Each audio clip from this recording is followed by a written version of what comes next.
Hello, this was our last class here at MADjam 2015. What It the was fuck? called WTF. What the fuck? Right? Right? And so we were really getting you guys into the groove again, reminding ourselves that dancing is a lot more than foot placement, right? Dancing is an expression of our bodies and our centers. So we started out talking about pulsing, which is something that your body should always have as a human being. No pulse, you're dead. So if your dance has no pulse, your dance is dead. But in dances like Lindy Hop and Jive, the pulse is downwards in the knees.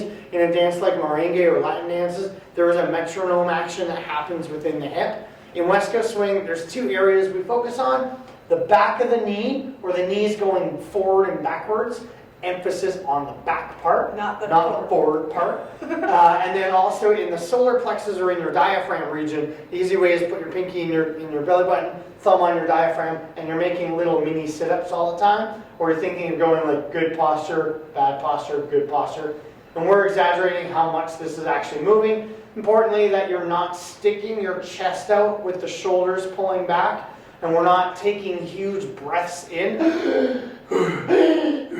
Right? It's just a little rock going on. As we do this, we practice transferring your weight, and we were doing a side step, pop the knee, touch, pop the knee, so that we're practicing doing this on the spot, keeping our pulse going. We also practice doing this walking, making sure that we're pulsing on the beat, and that's a backwards action, and then practice walking backwards, sideways in the circle. We also practice doing it leaning forward and leaning back, and those came into play later. You can also try doing the same thing sideways as we're walking, but just keeping that pulse going in whatever shape that you're doing. With the step touching or the bouncing of the knee, we were also working on doing it in front and behind. Behind is a really good one because when we get tired and lazy in our dance, if I keep a pulse and put that in, it still looks like I'm tripling. Yeah, as opposed to Nice tap secret. steps.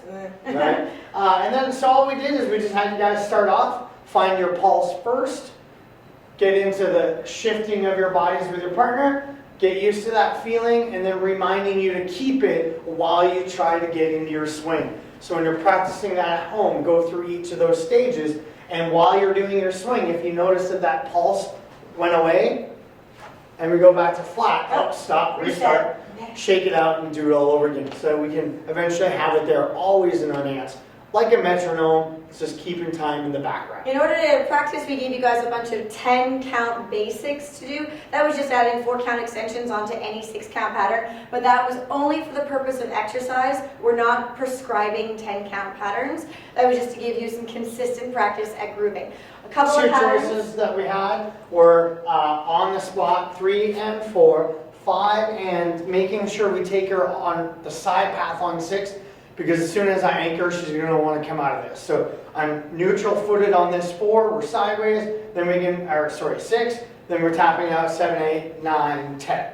Right? We're already now into our anchor. I can just put my weight back into my hip, and away we go. Okay. Other choice? The other choice was walking it out. So 1, 2, 3, and 4, 5, 6, 7, 8, 9, 10. Oops. We notice that if we keep it walking even, we're going to be on the wrong foot. Not a big deal. So we can now just stretch and fudge it and go and 1, 2, 3, and 4. Or the next time, put a triple at the end. 5, 6, 7, 8, 9, and 10. We're all good.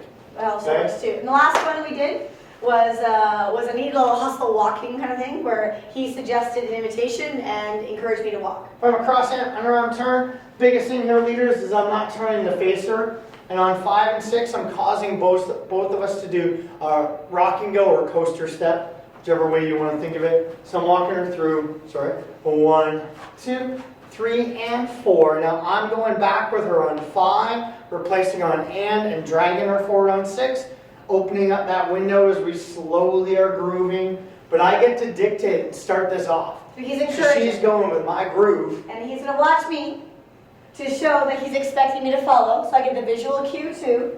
He allows me to pass him, so we get all the way over here, and then I can turn around at my leisure. Right. And this is open-ended, there's no set count for it. And you can choose whatever kind of grooving you want, however many counts, guys, you want to leave her behind you. as soon as you stop traveling, she already has momentum to go. I'm showing a couple different shapes I can use as I go by. You could have gone right away, and as soon as she walks, let her have it. And it All could your have been choice. single time or double time, but I wouldn't go with triple. So we could go single, That's not whoops, wrong side. Start that again, Joe. Okay. And a 1, 2, 3, and 4, 5, and 6, 7, 8. So she can do step touch while I'm stepping on each count, or vice versa. Doesn't matter. Okay, that's totally up to you. We had a lot of fun in that class. For more information on groove, that's one of the habits on the 7 Habits of Highly Effective Swing Dancers DVD. And for more style to add into any of your playing West Coast Swing, check out the Got Play Leggy Styling trilogy I've got on our website. And that's beginner, intermediate, advanced. And Myles has one that's called Dance Like a Dude. For the Men. That's our website, MylesandTessa.com. Myles is spelled with a Y, don't forget. And we look forward to seeing you next year at MADjam. Dance Jam Productions.